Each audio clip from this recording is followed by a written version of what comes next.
இரண்டாவது ஒரு கீரை. இந்த கீரையை பார்த்தீங்கன்னா மூட்டு தேய்மானத்தினால் ஒருவர் பாதிக்கப்பட்டு கொண்டிருக்கிறார் என்றால் அவருக்கு மூட்டு தேய்மான அறுவை சிகிச்சை பண்ண வேண்டும் என்று மருத்துவர் பரிந்துரைத்தால் மருத்துவரிடம் கேட்டு ஒரு 3 மாதங்கள் அந்த அறுவை சிகிச்சையை தள்ளி வைத்து கொண்டு இரண்டாவது அமுத மூலிகையான இந்த கீரையை தொடர்ந்து சாப்பிட்டு கொண்டு வந்தால் எப்பேற்பட்ட மூட்டு தேய்மானமும் சரியாகும். அப்பேற்பட்ட ஒரு கீரை. அது என்ன கீரை?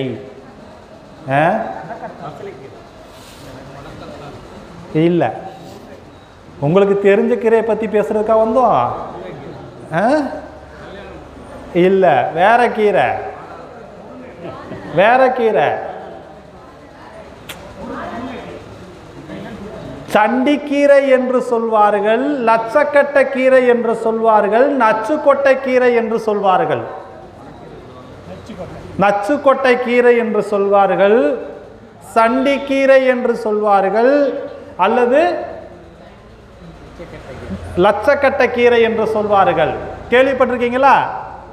இது எங்க இருக்குன்னா முருங்கை மரத்தை போன்று மரமாக வளரக்கூடிய ஒரு கீரை. நச்சுக்கொட்டை என்று சொல்லுவாங்க. கிராமத்தில் பார்த்தீங்கன்னா நச்சுக்கொட்டைன்னு சொல்லுவாங்க, சண்டி கீரைன்னு சொல்லுவாங்க, லட்சக்கட்டை கீரைன்னு சொல்லுவாங்க. 3 ஒன்று தான். உங்க ஊர்ல அதுக்கு எப்படி அழைப்பார்கள் என்று தெரியாது. ஐயா, அது இருந்துச்சுன்னா ஆர்த்தோ ஹாஸ்பிட்டலுக்கு போக தேவையில்லைங்க. நல்ல ஒவ்வொரு வீட்டு பெரிய பெரிய வீட்டில் அலங்கார செடியா வீட்டுக்கு முன்னாடி வளர்த்துருப்பாங்க. அந்த இலையை பார்த்தீங்கன்னா அகன்ற இலையாக இருக்கும். பார்ப்பதற்கு மஞ்சளும் பச்சையும் கலந்த கலரில் பிரகாசமாக இருக்கும். காலை வேளையில் அந்த கீரையை பார்த்தா கண்ணுக்கு அவ்வளவு குளிர்ச்சியாக இருக்கும். சிறிதளவு மழை துளி பட்டுச்சுன்னா அந்த கீரை எப்படி இருக்கும்? பயங்கர கலர்ஃபுல்லாகவே இருக்கும். ஆனால் இதையெல்லாம் எங்கே வளர்ப்பாங்க தெரியுமா? வீட்டுக்கு முன்னாடி அழகு செடியாக வளர்ப்பார்கள். ஓகேங்களா? இனிமேல் நச்சுக்கொட்டை கீரை உங்களுக்கு எல்லாத்துக்கும் தெரிஞ்ச கீரை தான். கிராமத்தில் சொல்லுவாங்க தெரியுமா, இவன் பெரிய சண்டித்தனம் பண்ணுறான்பா இங்கே. அப்போ சண்டித்தனம் பண்ணுறான்னா அவன் எப்போ அந்த ஆள் ஊரில் எப்படி இருப்பாப்புல? அதை கூட அடக்கக்கூடிய கீரை தான் சண்டி கீரை. அது அந்த கீரை. லட்சக்கொட்டை கீரை, நச்சுக்கொட்டை கீரை, சண்டிக்கீரை. இந்த கீரை பார்ப்பதற்கு அகன்ற இலை கொண்டதாக இருக்கும். இதை சமைக்கும் பொழுது நடுவில் இருக்கக்கூடிய காம்பை நீக்கிதான் சமைக்க வேண்டும். மூட்டு தேய்மானம், மூட்டு வலி, இடுப்பு வலி, கை வலி, கழுத்து வலி, தோள்பட்ட வலி, எங்கெல்லாம் இணைப்பு தசைகள் இணைப்புகளில் வலிகள் உண்டாகிறதோ, L4 L5 பிரச்சனை, சர்விக்கல் பிரச்சனை, எங்க எலும்பு சம்பந்தப்பட்ட வலியினால் அவஸ்தைப்பட்டு கொண்டிருப்பவர்கள் யாராக இருந்தாலும் அவர்கள் எடுத்துக்கொண்டிருக்கின்ற அந்த மருத்துவ சிகிச்சையோடு இந்த கீரையை உணவாக எடுத்துக்கொள்ள வேண்டும்.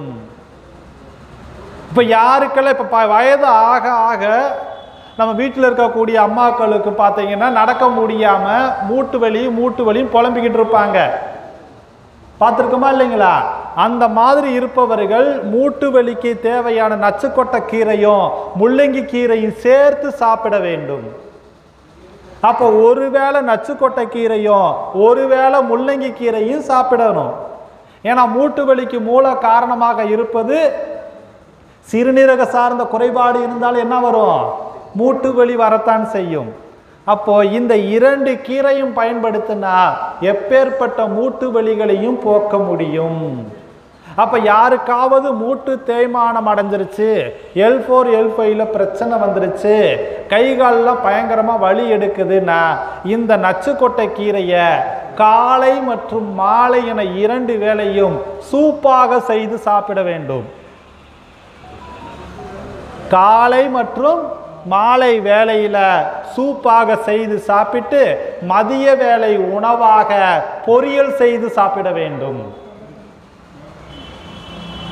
மதிய வேளை உணவாக பொரியல் செய்து சாப்பிட வேண்டும். இந்த கீரை இன்னொரு நோயாளிகளுக்கு ஒரு வரப்பிரசாதம். பக்கவாதத்தினால் பாதிக்கப்பட்டவர்கள் ஏதாவது மருத்துவ சிகிச்சையோடு மருந்து மாத்திரைகள் எடுத்துக்கொண்டிருந்தால் அவர்களுக்கு இந்த நச்சுக்கொட்டை கீரையோடு சேர்த்து புறாவினுடைய ரத்தம் இருக்கு இல்லையா, அந்த ரத்தத்தில் இந்த நச்சுக்கொட்டையோடு சேர்ந்து பொரியல் செய்து அவர்களுக்கு கொடுத்துட்டு வந்தோம்னா எப்பேற்பட்ட பக்கவாதம் கூட சரியாகும் என்று நிரூபிக்கப்பட்டிருக்கிறது. அப்ப பக்கவாதத்தினால் பாதிக்கப்பட்டவர்களுக்கும் இந்த நச்சுக்கொட்டை கீரை ஒரு வரப்பிரசாதம். பொதுவாக இந்த நச்சுக்கொட்டை கீரையை நீங்க ஞாபகத்தில் வைத்துக் கொள்ள வேண்டும் என்றால், எலும்பு சம்பந்தப்பட்ட பிரச்சனை, எலும்பு தேய்மானம், எலும்பு மூட்டு வீக்கம், வலி, இதையெல்லாம் குறைப்பதற்கு ஒரு மிகச்சிறந்த எலும்பு மருத்துவ நிபுணராக விளங்கக்கூடிய ஒரு கீரை இந்த நச்சுக்கொட்டை கீரை. இதுல கால்சியம் சத்து அதிகம். கால்சியமும் பாஸ்பரஸும் இந்த நச்சுக்கொட்டை கீரையில் அதிகமாக இருக்கின்ற காரணத்தினால இதை நீங்க நல்லா சாப்பிடும்போது அது ஆட்டோமேட்டிக்காக எலும்புக்கு எதுவாக குடிக்கிறது, வலுவை கொடுக்கக்கூடிய ஒரு கீரையாக இது விளங்குகிறது. ஓகேங்களா? அப்போ இரண்டாவதாக நமக்கு பார்த்த அமுத மூலிகையாக விளங்கக்கூடிய கீரை எது? நச்சுக்கொட்டை, லட்சக்கீட்டை, சண்டிக்கீரை. ஓகேங்களா ஐயா? இங்க இப்ப பாருங்க, வெளியில போய் இங்க கிடக்கும். பயன்படுத்த தெரியல. பயன்படுத்த தெரிஞ்சிருந்தா நம்ம பொழப்பு என்ன ஆகுறது? பயன்படுத்தாம இருக்கிற வரையும் நம்ம பொழப்பு நல்லா இருக்கும். ரைட்டுங்களா? அப்பதான் நம்ம 10க்கு 10 ரூமை 10 மாடி கட்டணமா மாற்ற முடியும். எல்லாரும் பயன்படுத்திட்டு அப்ப நாங்க எங்க போறது? ரைட்டுங்களா? இது இரண்டாவதாக வரக்கூடிய அமுத மூலிகை.